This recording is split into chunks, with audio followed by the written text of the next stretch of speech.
Welcome back to my channel, the channel about biblical theology for normal people. And today I'm excited. I'm excited because I finally figured out how I could talk about these things a little bit more. Theology books. I love theology. I love studying theology. I love reading theology. And most likely, because you clicked on the video, you like theology too. And so I want to share my top 5 books every Saturday. This is what I'm going to do.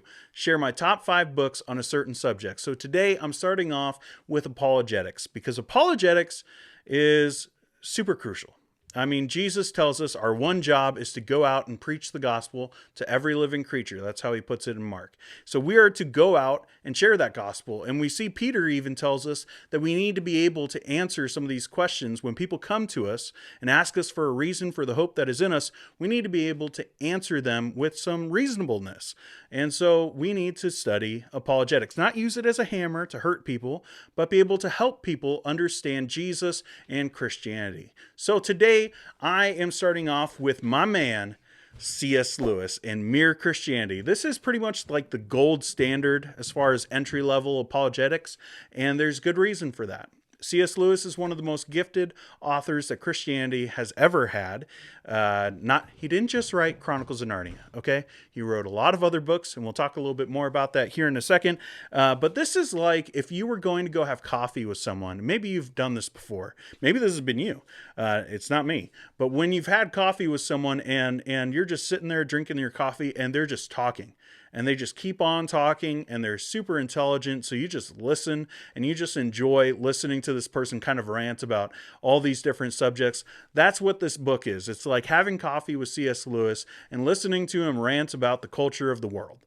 Looking at the philosophies of the world, some of the logical fallacies in it, and be able to make a beeline to Christianity and show how Christianity actually answers a lot of the logical fallacies that we see in the world. So, Mere Christianity, super important. You should definitely read it. You could probably find it cheap at a used bookstore.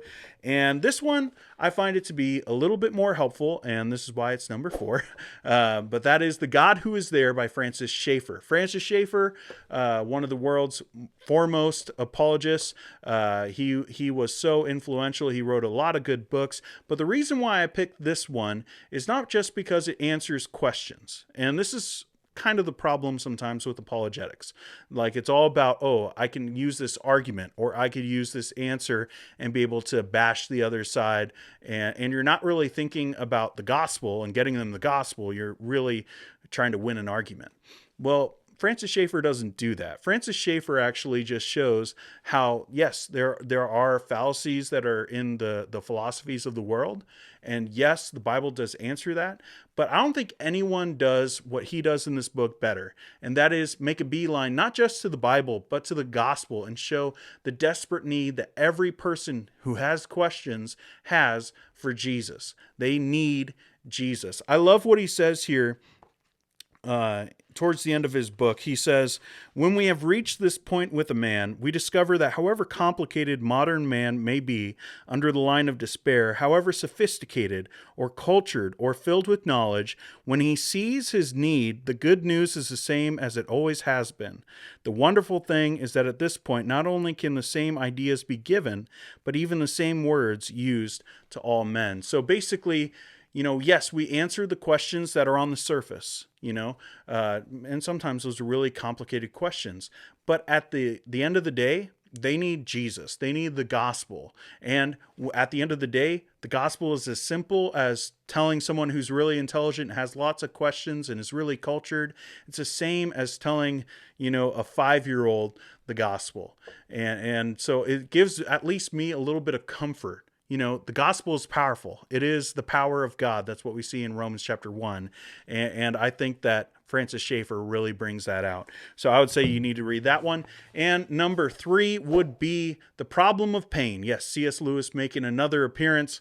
And that is because I love this book. I am personally indebted to C.S. Lewis and this book. I went through a difficult time in my teens, questioning God and the goodness of God, and how can God be good when there's suffering and people committing suicide and disease and all these things, these terrible things. How can God still be good?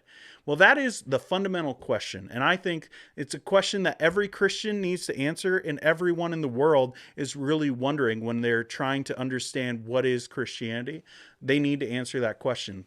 Nobody answers that question better than C.S. Lewis. And that's really why I put this book at number 3, because it does a great job of answering that very difficult question.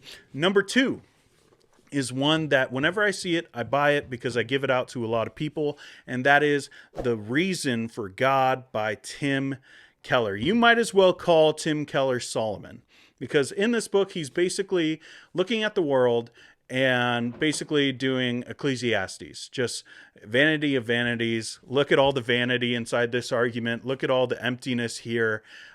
He does a really good job of showing not just the truth, which he does, like the truth of who God is and why we need him, but also just how empty a lot of these thoughts really are.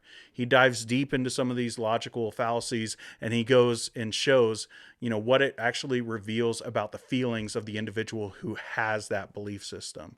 And so I think that this book is a must read for anyone interested in the idea of apologetics. Number 1, should I insert a drum roll? If I didn't, you would know, right? But number 1 is Defending Your Faith by R.C. Sproul.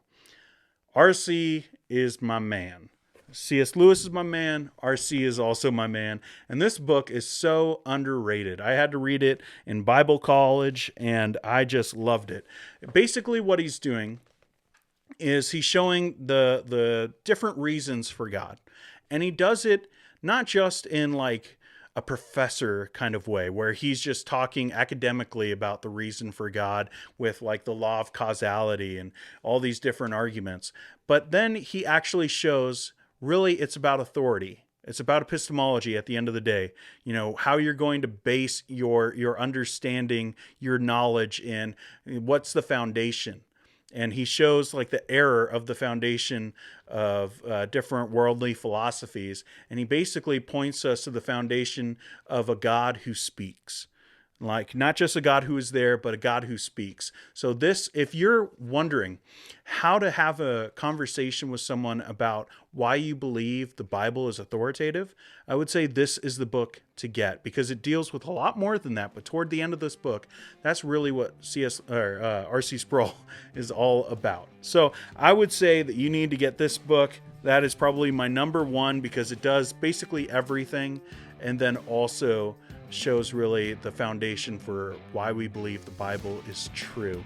And that's a really important point in this conversation on apologetics. So those are my top 5 books on apologetics. Let me know in the comments what you think, what would be your favorite, what did I miss, what's missing from the list, all of that. I want to know. I'll see you in the next video.